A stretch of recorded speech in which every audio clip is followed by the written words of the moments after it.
ನಿಟ್ಟಿನಲ್ಲಿ ಕಾಂಗ್ರೆಸ್ ಒಳ್ಳೆಯ ಹೆಜ್ಜೆ ಇಟ್ಟಿದೆ ಅಂತ ನಾವು ಕೂಡ ಸ್ವಾಗತಿಸ್ತಾ, ನಾವು ಕೂಡ ಎಲ್ಲರೂ ಎಲ್ಲ ಪ್ರಜಾಪ್ರಭುತ್ವದ ಮನುಷ್ಯಗಳು ಪ್ರಬುದ್ಧರು ಈ ದೇಶ ಪ್ರಜಾಪ್ರಭುತ್ವ ಉಳಿಸಲಿಕ್ಕೆ ಮತ್ತು ಬಹಳ ಮುಖ್ಯ. ಇದನ್ನು ನೀವು ಈ ಕಳ್ಳತನ ನಿಲ್ಲಿಸಲೇಬೇಕು ಅಂತ ಈ ಮೂಲಕ ಒತ್ತಾಯಪಡಿಸ್ತಾ ಯೂತ್ ಕಾಂಗ್ರೆಸ್ಗೆ ಕಾಂಗ್ರೆಸ್ನ ಹೋರಾಟ ಯಶಸ್ವಿಯಾಗಲಿ, ಯುವಜನ ಕಾಂಗ್ರೆಸ್ನ ಹೋರಾಟ ಯಶಸ್ವಿಯಾಗಲಿ. ಮತಕಳ್ಳತನ ಮಾಡುತ್ತಿರುವ ವ್ಯವಸ್ಥೆಗೆ ಹೇಳಿ ಧಿಕ್ಕಾರ. ಮತಕಳ್ಳತನಕ್ಕೆ ದಾರಿ ಮಾಡಿಕೊಟ್ಟಿರುವ ಚುನಾವಣಾ ಆಯೋಗಕ್ಕೆ ಹೇಳಿ ಧಿಕ್ಕಾರ. ಮತಕಳ್ಳತನದಲ್ಲಿ ಶಾಮೀಲಾಗಿರುವ ಬಿಜೆಪಿ ಸರ್ಕಾರಕ್ಕೆ ಹೇಳಿ ಧಿಕ್ಕಾರ. ಮತಕಳ್ಳತನ ನಿಲ್ಲಲೇಬೇಕು, ಮತಕಳ್ಳತನ ನಿಲ್ಲಲೇಬೇಕು. ಯುವಜನ ಕಾಂಗ್ರೆಸ್ನ ಹೋರಾಟ ಯಶಸ್ವಿಯಾಗಲಿ. ಗುಡಿಬಂಡೆ ತಾಲೂಕು ಯುವ ಕಾಂಗ್ರೆಸ್ ವತಿಯಿಂದ ಏನು ಕೇಂದ್ರ ಬಿಜೆಪಿ ಸರ್ಕಾರವು ಹಿಂದೆ ನಡೆದಂತಹ ಲೋಕಸಭಾ ಚುನಾವಣೆಯಲ್ಲಿ ಒಂದು ಅಕ್ರಮ ಮತಗಳನ್ನು ಇವತ್ತು ಸೇರಿಸುವ ಮುಖಾಂತರ ಇವತ್ತು ಮತಗಳ್ಳತನವನ್ನು ಏನು ಮಾಡಿದ್ದಾರೆ, ಇದನ್ನು ನಾವು ಮನಗಂಡು ಇವತ್ತು ರಾಷ್ಟ್ರ ವ್ಯಾಪ್ತಿಯಲ್ಲಿ ಕೇಂದ್ರ ಬಿಜೆಪಿ ಸರ್ಕಾರದ ವಿರುದ್ಧ ನಾವು ಕೂಡಲೇ ಈ ಒಂದು ಮತಗಳ್ಳತನವನ್ನು ನಿಲ್ಲಿಸಬೇಕು. ಪ್ರಜಾಪ್ರಭುತ್ವ ವ್ಯವಸ್ಥೆಯಲ್ಲಿ ಒಂದು ಒಳ್ಳೆಯ ರೀತಿಯಾಗಿ ಮತದಾನವನ್ನು ಮಾಡಬೇಕು ಅಂತ ಇವತ್ತು ಎಲ್ಲ ನಾವು ತಾಲೂಕು ಕೇಂದ್ರಗಳಲ್ಲಿ ಜನರಿಗೆ ಅರಿವು ಮೂಡಿಸುವಂಥ ಕೆಲಸಗಳನ್ನು ನಾವು ಈ ಸಂದರ್ಭದಲ್ಲಿ ಮಾಡ್ತಾ ಇದ್ದೇವೆ. ಈ ಒಂದು ಕಾರ್ಯಕ್ರಮಕ್ಕೆ ನಮ್ಮ ತಾಲೂಕಿಗೆ ನಾವು ಏನು ಈ ಚುನಾವಣೆಯಲ್ಲಿ ಏನು ಒಂದು ಅಕ್ರಮ ನಡೀತಾ ಇದೆ, ಈ ಒಂದು ಲೀಗಲ್ ವೋಟರ್ಸ್ನ ಮಾಡ್ಬೋದಿರ್ಬೋದು, ಇವತ್ತು ಡೆತ್ ಆಗಿರೋರನ್ನ ಮತ್ತೆ ಅವ್ರಿಗೆ ವೋಟ್ನ ಸೇರಿಸೋದಿರ್ಬೋದು, ಈ ರೀತಿ ಒಂದು ಮಾಡ್ತಾ ಇದ್ದಾರೆ. ಇದನ್ನೆಲ್ಲ ನಿಲ್ಲಿಸಬೇಕು. ಒಳ್ಳೆಯ ರೀತಿಯಲ್ಲಿ ಒಂದು ಪ್ರಜಾತಂತ್ರ ವ್ಯವಸ್ಥೆಯಲ್ಲಿ ಒಳ್ಳೆಯ ರೀತಿಯಲ್ಲಿ ಒಂದು ಮತದಾನವನ್ನು ಕೊಡಬೇಕು. ಕೂಡಲೇ ಚುನಾವಣಾಧಿಕಾರಿಗಳು ಇದನ್ನು ಪರಿಶೀಲನೆ ಮಾಡಿ ಒಂದು ಒಳ್ಳೆಯ ಒಂದು ಮತಗಳನ್ನು ಮಾತ್ರ, ಲೀಗಲ್ ಆಗಿರ್ತಕ್ಕಂಥ ಮತಗಳನ್ನು ಮಾತ್ರ ಪಟ್ಟಿಯಲ್ಲಿ ಸೇರಿಸಿ ಅವರಿಗೆ ಮತದಾನ ಕೊಡುವಂಥ ಒಂದು ಅವಕಾಶವನ್ನು ಮಾಡಿಕೊಡ್ಬೇಕು ಅಂತ ಹೇಳ್ತಾ, ಈ ಡೂಪ್ಲಿಕೇಟ್ ಇರ್ತಕ್ಕಂಥ ಒಂದು ಮತಗಳನ್ನು ತೆಗೆದುಹಾಕಬೇಕು ಅಂತ ಹೇಳಿ ಈ ಒಂದು ಪ್ರತಿಭಟನೆಗೆ ಎಲ್ಲ ನಮ್ಮ ಕಾಂಗ್ರೆಸ್ ಪಕ್ಷದ ಮುಖಂಡರು ಆಗಮಿಸಿದ್ದಾರೆ.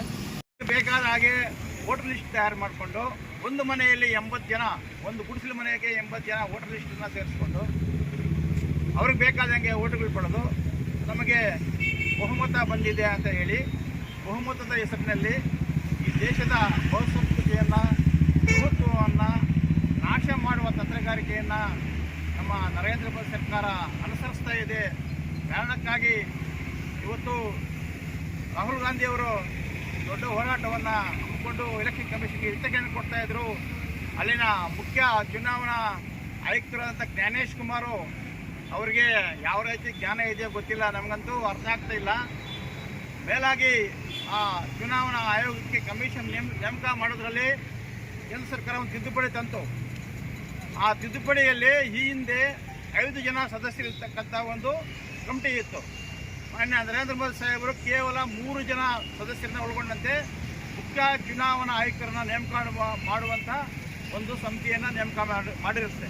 ಅದರಲ್ಲಿ ಒಬ್ಬ ವಿರೋಧ ಪಕ್ಷದ ನಾಯಕ ಒಬ್ಬರು ಇರ್ತಾರೆ, ಆಡಳಿತ ಪಕ್ಷದ ಪ್ರಧಾನಮಂತ್ರಿಗಳು ಇರ್ತಾರೆ, ಜೊತೆಗೆ ಅವ್ರ ಪಕ್ಷದ ಗೃಹ ಮಂತ್ರಿಗಳು ಇರ್ತಾರೆ. ಮೆಜಾರಿಟಿ ಯಾವ ಕಡೆ ಇದೆ? ಆಳುವ ಪಕ್ಷದ ಕಡೆ ಇದೆ. ಅವರು ಹಿತಾಸಕ್ತಿ ಕೆಲಸ ಮಾಡುವಂಥ ಚುನಾವಣಾ ಕಮಿಷನ್ನ ಆಯೋಗವನ್ನು ಸಂವಿಧಾನಬದ್ಧವಾಗಿರ್ತಕ್ಕಂಥ ಕಳ್ಳತನ ಹೇಗೆ ನಡೆದಿದೆ ಅಂತೇಳಿ ಇವತ್ತು ಮಾನ್ಯ ವಿರೋಧ ಪಕ್ಷದ ನಾಯಕರು, ದೇಶದ ವಿರೋಧ ಪಕ್ಷದ ನಾಯಕರಾಗಿರುವಂಥ ರಾಹುಲ್ ಗಾಂಧಿ ಅವರು ಮಾಧ್ಯಮಗಳ ಮುಖಾಂತರ ದೇಶಕ್ಕೆ ತೋರಿಸ್ಕೊಟ್ಟಿದ್ದಾರೆ. ಆದರೆ ಇವತ್ತು ಈ ಮತಕಳ್ಳತನವನ್ನು ಹೇಗೆ ನಡೀತಾ ಇದೆ ಅಂತೇಳಿ ಹಂತವಾಗಿ ವಿಡಿಯೋಗಳ ಮುಖಾಂತರ ಎಲ್ಲವನ್ನೂ ಕೂಡ ದೇಶದ ಜನರ ಮುಂದೆ ಇಟ್ಟಿರುವ ರಾಹುಲ್ ಗಾಂಧಿಯನ್ನು ಇವತ್ತು ಒಂದು ಚುನಾವಣಾ ಆಯೋಗ ಆ ತಪ್ಪುಗಳನ್ನು ಸರಿಪಡಿಸೋದು ಬಿಟ್ಟು ಅವರೇ ಒಂದು ಪ್ರತಿಪಕ್ಷಕ್ಕೆ ಇನ್ನೊಂದು ಪ್ರತಿಪಕ್ಷದ ರೀತಿಯಲ್ಲಿ ಒಂದು ರಾಜಕೀಯ ಪಕ್ಷದ ರೀತಿ ಇವತ್ತು ವರ್ತನೆ ಮಾಡ್ತಾ ಇದೆ ಚುನಾವಣಾ ಆಯೋಗ. ನೀವು ದೂರು ಕೊಡಿ, ನಾವು ತನಿಖೆ ಮಾಡ್ತೀವಿ, ಅದು ಮಾಡ್ತೀವಿ, ಇದು ಮಾಡ್ತೀವಿ ಅಂತೇಳಿ ಪ್ರತಿಪಕ್ಷಗಳನ್ನು, ವಿರೋಧ ಪಕ್ಷಗಳನ್ನು ಇವತ್ತು ಬೆದರಿಸುವ ಮಟ್ಟಕ್ಕೆ ಚುನಾವಣಾ ಆಯೋಗ ಹೋಗ್ತಾ ಇದೆ. ಇದು ಪ್ರಜಾಪ್ರಭುತ್ವ ವ್ಯವಸ್ಥೆಯಲ್ಲಿ ತುಂಬ ದಂಡಾಂತರಕಾರಿ ವಿಷಯ ಆಗಿದೆ. ಇದನ್ನೆಲ್ಲರೂ ಕೂಡ ಗಂಭೀರವಾಗಿ ದೇಶದ ಜನ ನೋಡ್ತಾ ಇದ್ದಾರೆ. ಇವತ್ತು ಬಿಹಾರದಲ್ಲಿ ನಡೀತಾ ಇರುವಂತಹ ಆಗಿರುವಂತಹ ಮತಗಳ್ಳತನದ ವ್ಯವಸ್ಥೆ ಇಡೀ ಬಿಹಾರಿಗಳು ಇವತ್ತು ತಿರುಗಿ ಬಿದ್ದಿದ್ದಾರೆ. ಕೋಟ್ಯಾಂತರ ಜನ ಇವತ್ತು ಲಕ್ಷಾಂತರ ಜನ ಇವತ್ತು ರಾಹುಲ್ ಗಾಂಧಿ ಅವರ ತೇಜಸ್ವಿ ಯಾದವ್ ಅವರ ಜೊತೆ ಇವತ್ತು ಹೆಜ್ಜೆ ಆಗ್ತಾ ಇದೆ ಯುವ ಜನಾಂಗ ಬಿಹಾರದಲ್ಲಿ. ಇಡೀ ದೇಶದಲ್ಲಿ ಇವತ್ತು ಮತಗಳ್ಳತನ ಬಗ್ಗೆ ಒಂದು ತಿಳುವಳಿಕೆ ಮೂಡ್ತಾ ಇದೆ.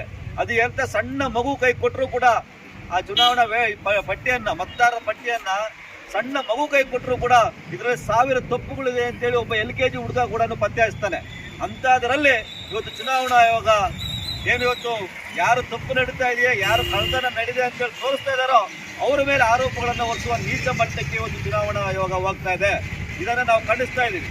ಒಟ್ಟಾರೆ ಈ ಇಡೀ ಎಪಿಸೋಡ್ ಹಿಂದ್ಗಡೆ ನರೇಂದ್ರ ಮೋದಿಯ ಸರ್ಕಾರ ಇದೆ, ನರೇಂದ್ರ ಮೋದಿ ಇದೆ ಅಂತೇಳಿ ಜಾಹೀರಾಗಿದೆ.